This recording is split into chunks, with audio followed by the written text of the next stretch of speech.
By focusing on the different ways tourists act today in Greece really was an eye-opener to me because I did not notice the little things that stand out through interactions, transactions, and leisure. By first focusing on interactions of tourists and the sites that they visit, I was really able to notice this on the island of Delos. When going to Delos, you would think that people would be really interested in the history behind it and the stories that it brings. However, as I watched the many different people around me, I noticed something very different from this. I was able to notice that many of the people that were there were more interested in getting the quick Snapchat to prove that and show friends and family that they had visited this beautiful place. They didn't take the time to soak in what the tour guides had to say and really appreciate everything that happened there thousands of years ago. I also noticed many different people just sitting around looking at their phones, and I'm sure on social media or something else, instead of taking the short time that they had on the island to view the different things that they may not have another chance to see again. My favorite thing I remembered from the interactions portion of this project was when I saw this lady who spent about 2 minutes taking different positions and views of this mosaic on the wall.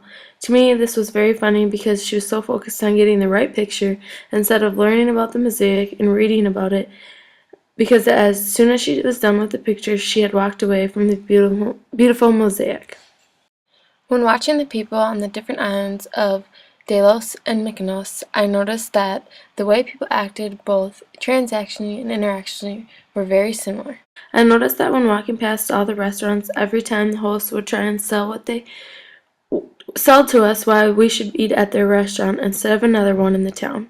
To me, this seemed weird because in America they do not do this. They just let people choose to where they want to go. However, in Greece, it's the exact opposite. Even in the restaurants, they are trying to sell something. When comparing the island of Naxos to the island of Mykonos, I noticed that the island of Naxos was not as high-end or tourist. However, when we got to the island of Mykonos, everything was very touristy and things were very high-end instead of letting people appreciate the beauty of the island. Walking down the streets, I saw many different stores that were even in America. For example, Juicy Couture, Victoria's Secret, and shops that sold different trinkets. To me, this seemed very unrealistic because when thinking about Greece as a country, people should not be worried about the best product or the most expensive product that they can buy, but they should be more focused on the beauty of the island and what the people bring to the country.